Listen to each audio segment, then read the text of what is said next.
మాతరం గర్జించరా భారతీయ యువ సన్యాస. సన్యాసం అంటే అర్థం భౌతికమైన సన్యాసం కాదు, మానసిక సన్యాసం.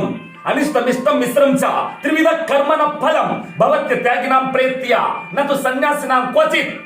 విశ్వగురుడు విశ్వ వినువీధిలో దండోర కొట్టమంటున్నాడు. ఏమని? పాపం పుణ్యం మిశ్రమ కర్మ, ఈ మూడింటిని ఎవరైతే తుంగలు తొక్కి జ్ఞాన గంగలో తేల్తాడో వాడు సన్యాసి. అజ్ఞానంతో నిజాన్ని గుర్తించు, అజ్ఞానంతో సత్యాన్ని గుర్తించలేవు. సుజ్ఞాన జ్యోతి వెలిగించి దేహాభిమానాన్ని, మనస్సనే అభిమానాన్ని నరికి పోగులు పెట్టు. అప్పుడు ఆత్మజ్యోతివి వెలిగిపోతావు. స్వయం జ్యోతిగా నువ్వు పుట్టి ఈ అజ్ఞానటువంటి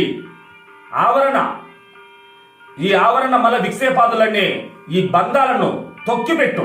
మిత్రమా, నేను బ్రహ్మాండ కోటి విశ్వ సాక్షినని, సనాతన పూర్ణ జ్ఞాన బ్రాహ్మీ స్థితిని సింహ గర్జనతో జీవించు. జై భారత్.